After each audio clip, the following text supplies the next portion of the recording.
here. Don't fall out. Do me a favor, just turn around. We do have to cuff you up. Go ahead and put your hands behind your back. Any chance that you're pregnant? No. Okay. No. Just relax. Palms together. Keep praying. There you go. Oh my God. Oh my God. Melanie, take a deep breath. Slow down. Hey, Aaron. Or actually, you can do it. Hey, Aaron, you can break down. You want to give her a pat down? My One step forward. gloves on. Don't fall backwards. Take a breath. Take a breath. Take a breath.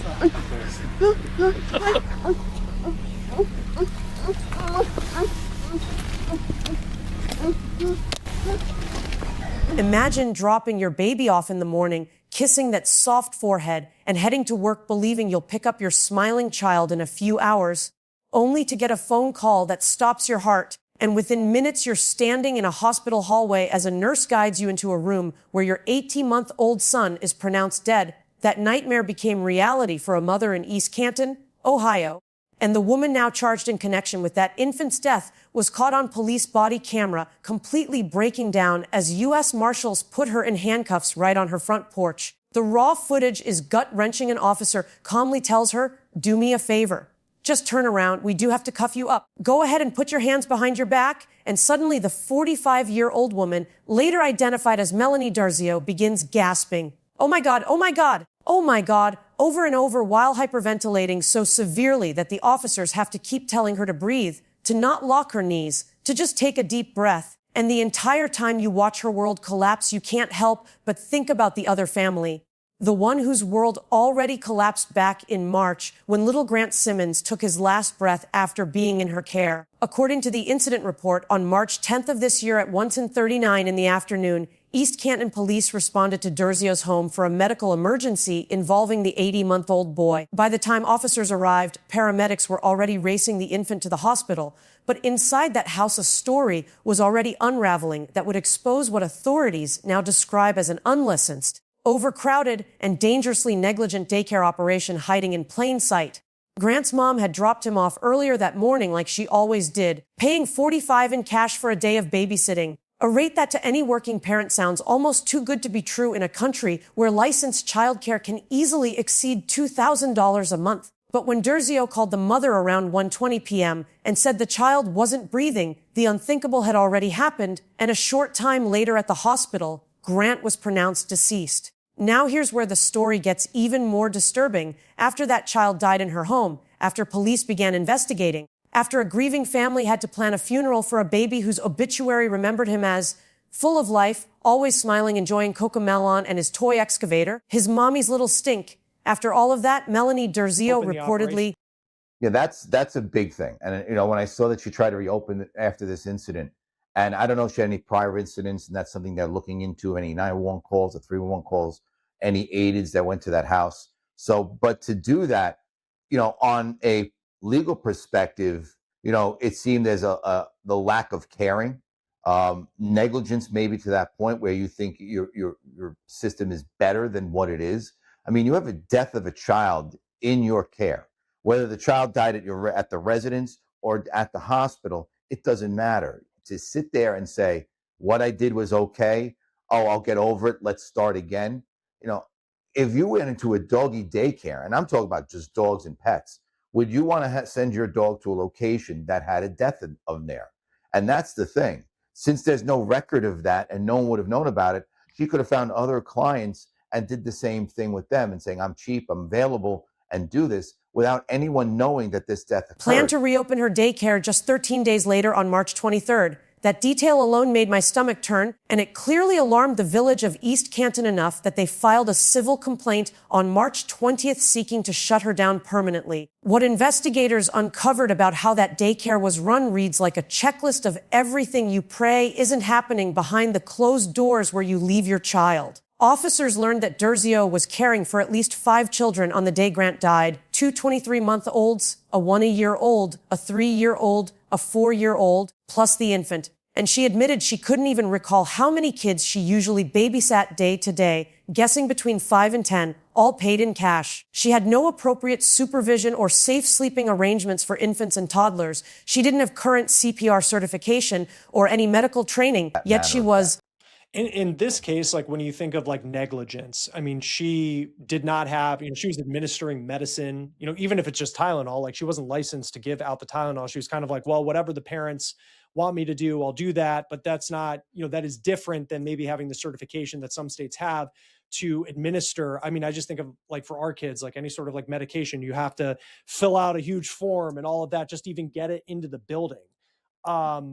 Does that qualify? Like what qualifies as negligence in this case, even if you don't have the cause of death? Well, the negligence will be based, I guess, and based on what they have there. Was the child, and that's where the autopsy comes in, the toxicology reports will come in. That takes a long time, it takes several weeks for toxicology to come back. Was there medication given to this child?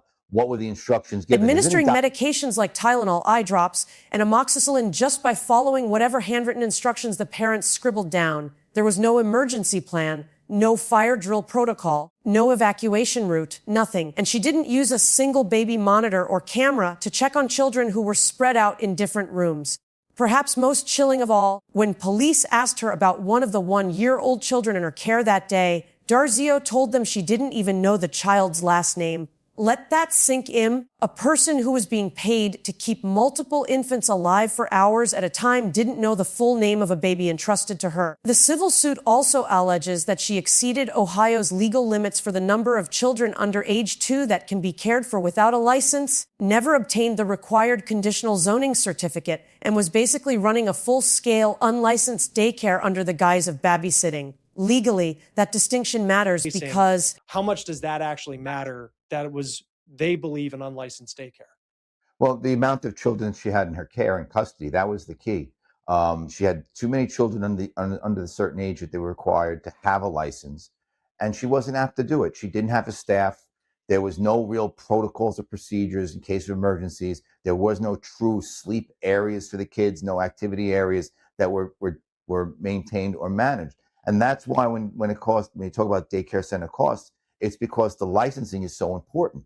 You want to make sure the children that are being in that care and custody are properly cared for, are properly monitored. She had no baby monitors. She didn't have enough. This was a babysitter who took on too much background. You're going to do the workup on the location. You can do a workup on the owners. And you find out that they had no valid certification or licensing. She should never have, if it was 1 or 2 children, maybe you get away with something like that. But she had too many kids in her care. She didn't have the ability to handle that type of situation. In an emergency situation like this, she said, I think I listened to the 911 call, that her mother's doing the CPR. And did she have equipment for that? Did she have the availability for that? And it seems she didn't. And this is why it tugs at the heartstrings when you talk about these things. From a legal standpoint, you have to understand the criminality involved. She was negligent in her care. Grand jury indicted her on a first-degree felony charge of involuntary manslaughter, a third-degree felony for endangering children, and another third-degree felony count of involuntary manslaughter. If convicted on all counts, she could spend more than 20 years in prison and pay over $40,000 in fines. The suspect in this case, she's arrested in July. What do you make of that timeline of how long it took to make an arrest? Well, you have to go through several factors. You have to then go to legitimacy. You have to look for the licensing, because it takes time to build a case like this. Because even though you have a death of a child, does that necessarily mean the death was due to negligence? And that's why autopsies are coming in, the investigation forward on that, talking to the owners of the daycare, finding out that they have how many kids they have in their care, which is too many for that age. Their ability to handle emergencies, which were very lacking. They didn't have CPR certification. Their food sources were pretty much from the families. When you deal with families' daycare, and I say the $1,000 you spend, you have to really vet them out. And I understand you try to do the best you can, but always vet these individuals to determine if they're legitimate. The arrest itself happened on July 21st, 5 days after the indictment, when East Canton police, with the help of U.S. Marshals, showed up at her door. That body cam footage captures a woman who appears completely overwhelmed, maybe even in denial about the gravity of what's unfolding. I'm sure she'll be giving you guys a call here shortly, all right? Give it about an hour, hour and a half.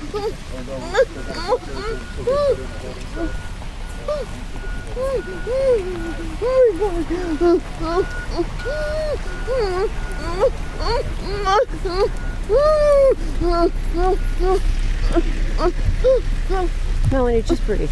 Just breathe. You gotta breathe.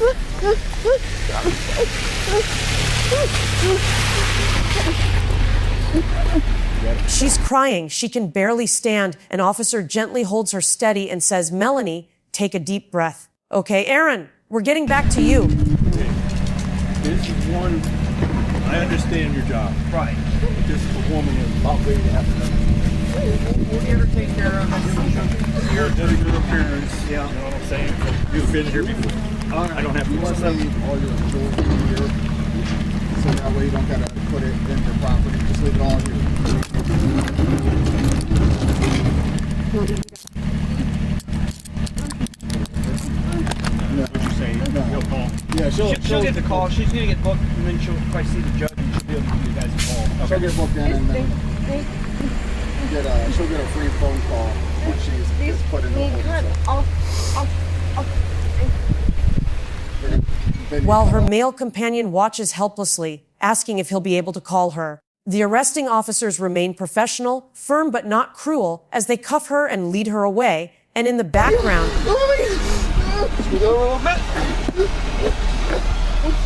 All right, don't go anywhere, okay?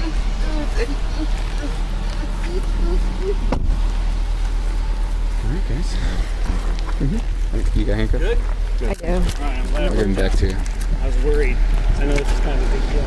I'll cook your guys' case for you. Thank you. Appreciate it. No worries. Yeah, thank you guys. Yeah, you guys are going to the wrong address there.